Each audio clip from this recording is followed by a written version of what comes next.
पुढे ब्रेकिंग बातमी आपण पाहतोय। बुलढाण्यातली बातमी। बुलढाण्यात मिरवणुकी दरम्यान मोठा राडा झालाय। धाडमध्ये 2 गटामध्ये दगडफेक आणि जाळपोळ झाली आहे, तर मिरवणुकीमध्ये फटाके फोडण्यावरून हा वाद उफाळला।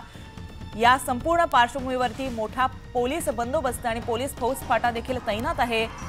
आपण ही दृश्य सध्या बुलढाण्यातली पाहतोय। मोठा तणावाची परिस्थिती तिथे निर्माण झाली आहे। मोठ्या प्रमाणात दगडफेक आणि जाळपोळ झाली आहे। पोलीस बंदोबस्त आहे, पोलीस फौजफाटा तैनात करण्यात आलाय।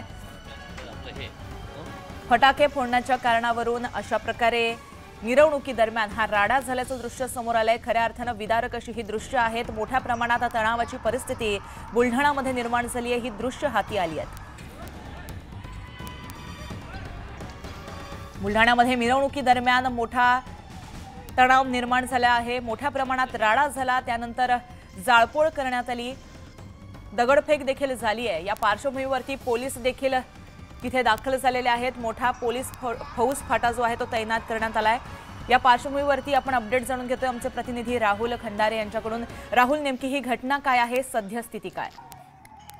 बुलढाण्याच्या धाडमध्ये रात्री दरम्यान टिपू सुलतान जयंती त्या ठिकाणी काढण्यात आली होती आणि टिपू सुलतान जयंतीवर त्या ठिकाणी लोकांनी केली अशा प्रकारची माहिती समोर आली आणि त्या दगडफेकीच्या दरम्यानच हा संपूर्ण प्रकार त्या ठिकाणी घडला होता। 2 समाजाचे वेगवेगळे मोठे गट त्या ठिकाणी अमोरासमोर आले आणि अमोरासमोर आल्यानंतर तुफान अशी दगडफेक आणि जाळपोळ त्या ठिकाणी करण्यात आलेली आहे। 2 समाजामध्ये झालेली ठिकाणी समोर आलेला आहे।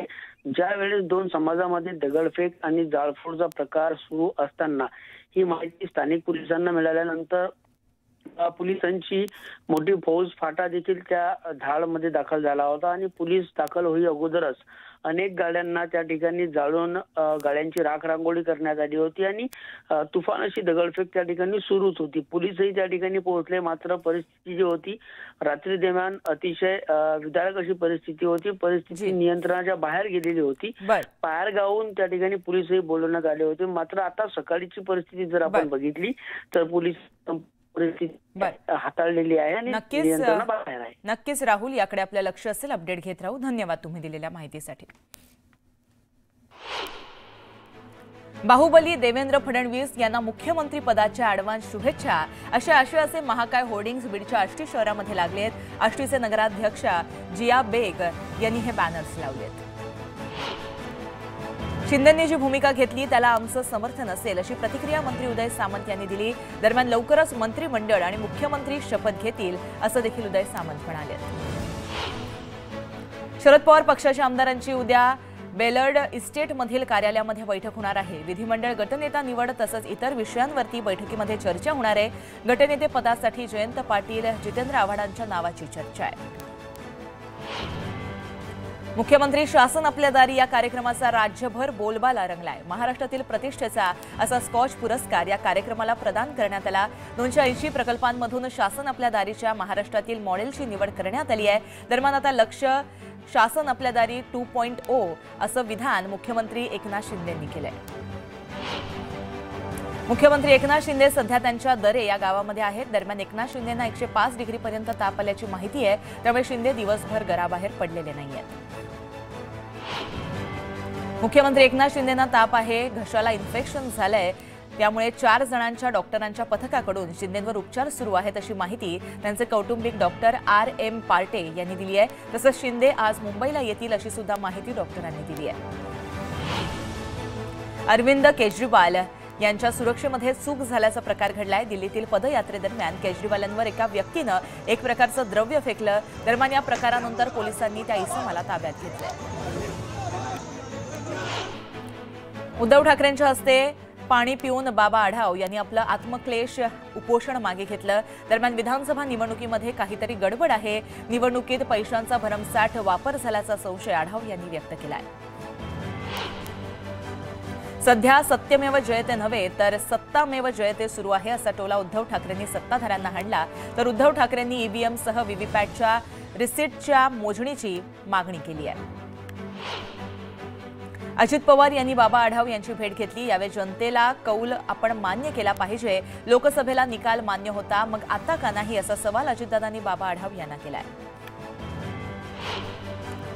नेहमी फेक नरेटिव्ह पसरवल्यास कसा फटका बसतो याचं आत्मपरीक्षण महाविकास आघाडीनं केलं पाहिजे असं प्रत्युत्तर ईव्हीएमच्या आरोपांवर भाजप आमदार संजय केळकर यांनी दिलंय। उत्तर नागपूर मतदारसंघातून भाजपच्या मिलिंद मानेंचा पराभव झालेला आहे। दरम्यान निवडणुकीमध्ये नितीन राऊत यांनी खालच्या पातळीवर जाऊन जनतेमध्ये माझ्याबाबत फेक नरेटिव्ह पसरवला असा आरोप या पार्श्वभूमीवर त्यांनी केलाय।